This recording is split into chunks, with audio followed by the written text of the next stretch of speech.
Assalamualaikum warahmatullahi wabarakatuh. Selamat siang rekan-rekan P3K dimanapun kalian berada.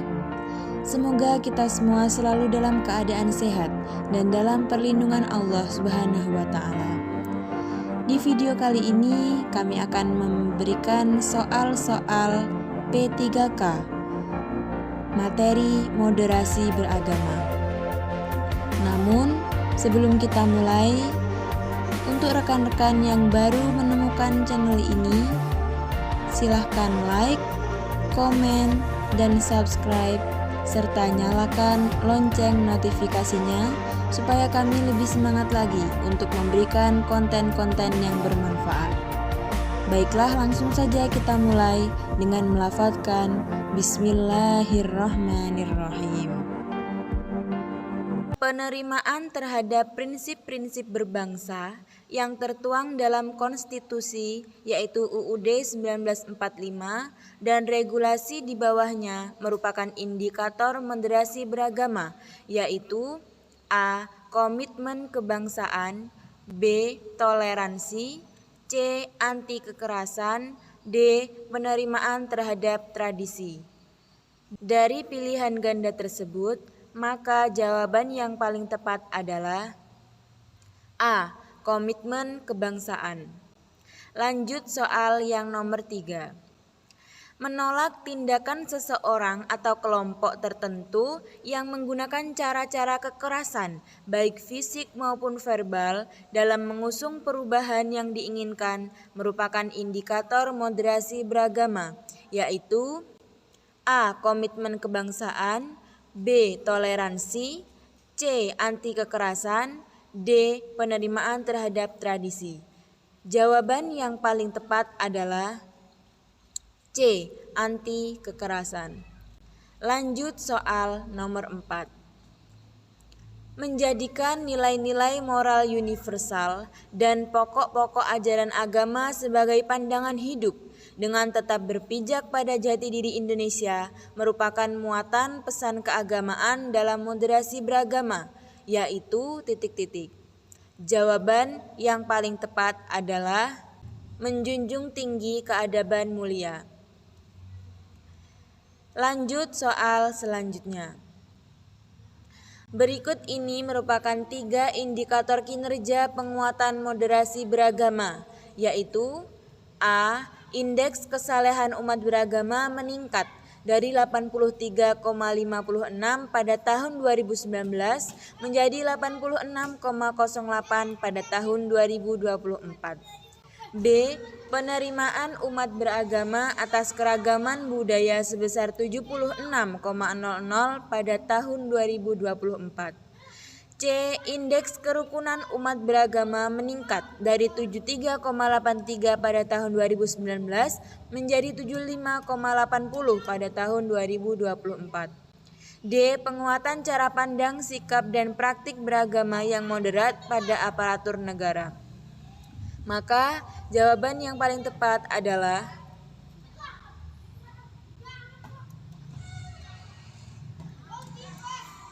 A, B, dan C. Soal selanjutnya. Penguatan moderasi beragama perlu dilakukan secara holistik dan komprehensif dengan pendekatan sinergitas dan kerjasama antar semua komponen ekosistem yang meliputi unsur-unsur berikut kecuali A. Masyarakat dan media, B. Pendidikan dan keagamaan, C. Politik kekuasaan dan negara, D. Pelaku terorisme dan radikalisme. Jawaban yang paling tepat adalah D. Pelaku terorisme dan radikalisme. Lanjut soal yang selanjutnya. The maps is not the territory, atau peta bukan wilayah. Konsep tersebut dalam sudut pandang moderasi beragama dapat dimaknai sebagai A. Cara pandang seseorang terhadap fenomena yang terjadi tentu tidak sama antara apa yang diinterpretasikan dengan realitasnya. B. Cara pandang seseorang terhadap fenomena yang terjadi tentu sama antara apa yang diinterpretasikan dengan realitasnya. C. Cara pandang seseorang terhadap fenomena yang terjadi hampir mirip antara apa yang diinterpretasikan dengan realitasnya. D. Cara pandang seseorang terhadap fenomena yang terjadi antara apa yang diinterpretasikan dengan realitasnya terdapat hubungan. Maka jawaban yang paling tepat adalah A.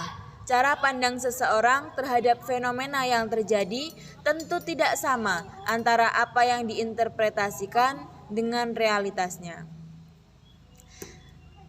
Soal selanjutnya. Perhatikan beberapa pernyataan berikut ini. 1. Seleksi data, selected data. 2. Kesimpulan, conclusion. 3. Asumsi, assumption. 5. Memaknai data, edit meaning. Urutan pernyataan-pernyataan di atas yang benar dalam tangga kesimpulan atau ladder of inference ketika mendapatkan realita atau kondisi nyata yang dapat diamati atau actual of experience ditunjukkan dengan nomor urut. Jawaban yang paling tepat adalah B. 1. Seleksi data. 5. Memaknai data. 3. Asumsi. 2. Kesimpulan. 4. Keyakinan. Lanjut soal berikutnya. Bias kognitif disebabkan oleh adanya kecenderungan untuk meluapkan bukti dan informasi yang tidak mendukung pendapat kita dan selalu berusaha mengingat bukti dan informasi yang mendukung. Disebut A. Egocentric myopia. B. Egocentric righteousness. C. Egocentric memory. D. Egocentric hypocrisy. Jawaban yang paling tepat adalah C. Egocentric memory. Soal selanjutnya. Berikut adalah hal-hal yang harus kita hindari dan hal-hal yang harus kita lakukan dalam menalar keberagaman, yaitu A. Closed mind, closed heart, closed will. B. Open mind, open heart, open will. C. Reflective loop. D. Reflective learning. Jawaban yang paling tepat yaitu A dan B. Closed mind, closed heart, closed will. Open mind, open heart, open will. Lanjut soal berikutnya. Kecenderungan alamiah untuk mengabaikan kompleksitas masalah dengan lebih memilih pandangan yang simplistik.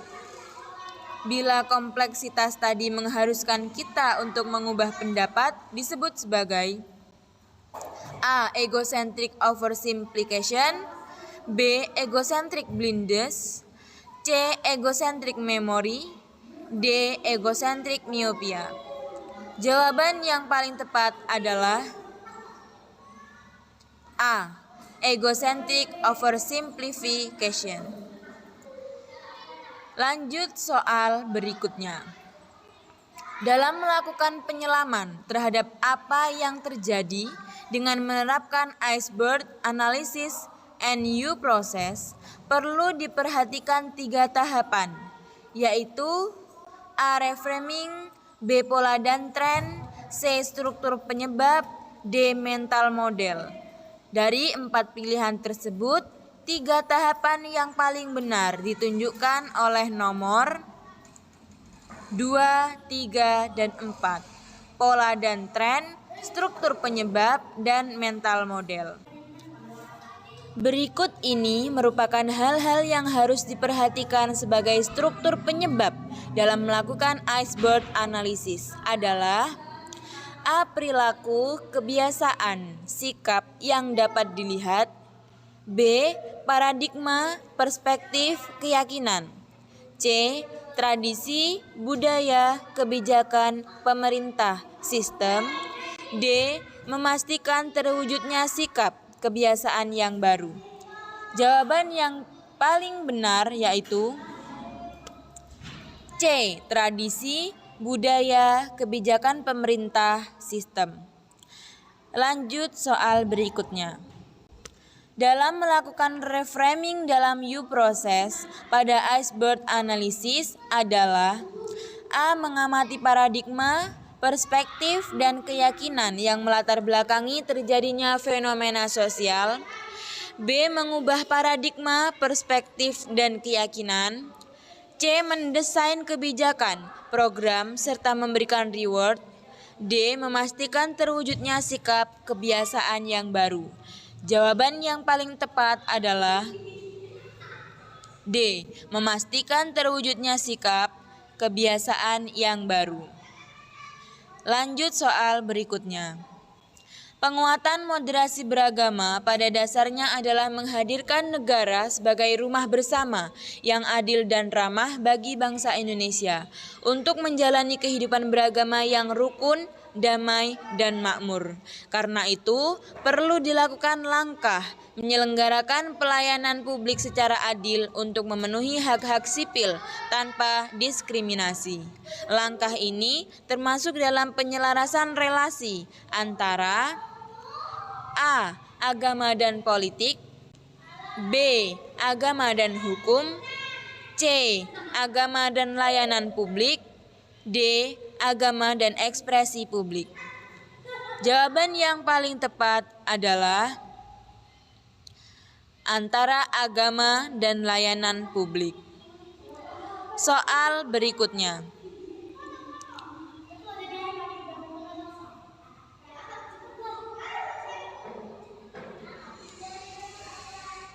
Berdasarkan gambar di atas, sikap yang seharusnya kita tunjukkan adalah A. Acuh tak acuh saja, toh nanti akan ada perubahan. B. Biasa-biasa saja, toh sudah banyak yang melakukannya. C. Berusaha menunjukkan sikap positif jika arah kebijakan tersebut sesuai keinginan. D. Mendukungnya dan sekuat tenaga mengimplementasikannya sesuai bidang tugas. Jawaban yang paling tepat adalah D. Mendukungnya dan sekuat tenaga mengimplementasikannya sesuai bidang tugas. Lanjut soal yang berikutnya. Memperkuat moderasi beragama merupakan program prioritas nasional 4 dalam RPJMN 2020-2024 sebagai A. Program prioritas 1 PP1, B. Program prioritas 2 PP2, C. Program prioritas 3 PP3, D. Program prioritas 4 PP4. Jawaban yang paling tepat adalah C. Program prioritas 3 PP3. Lanjut soal yang berikutnya. Berikut ini yang bukan termasuk strategi penguatan moderasi beragama adalah A. Penyiaran agama dan sistem pendidikan, B. Pengelolaan rumah ibadah dan pengelolaan ruang publik, C. Pesantren dan satuan pendidikan keagamaan lainnya, D. Politisasi isu penguatan moderasi beragama. Maka jawaban yang paling tepat adalah D. Politisasi isu penguatan moderasi beragama. Lanjut soal yang berikutnya.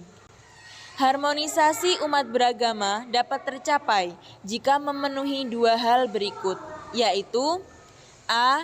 Masyarakat terlindungi hak sipil dan hak beragamanya, B. Para tokoh dan lembaga kunci mampu memainkan peran menjaga situasi kondusif bagi terciptanya kerukunan dan solidaritas sosial, C.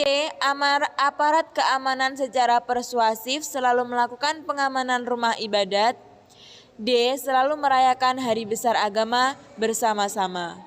Jawaban yang paling tepat adalah A dan B.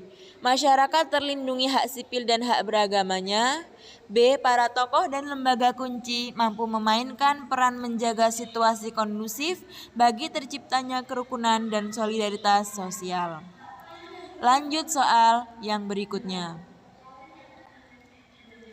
Berikut ini merupakan 3 tantangan penguatan moderasi beragama, kecuali A. Berkembangnya cara pandang, sikap, dan praktik beragama yang berlebihan atau ekstrim yang mengesampingkan martabat kemanusiaan. B. Berkembangnya klaim kebenaran subjektif dan pemaksaan kehendak atas tafsir agama serta pengaruh kepentingan ekonomi dan politik berpotensi memicu konflik. C. Berkembangnya semangat beragama yang tidak selaras dengan kecintaan berbangsa dalam bingkai NKRI. D. Berkembangnya keinginan memisahkan konsepsi keagamaan dengan kehidupan berbangsa dan bernegara.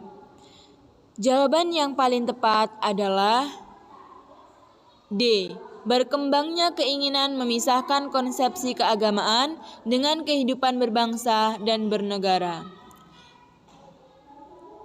Sekian bocoran soal P3K materi moderasi beragama.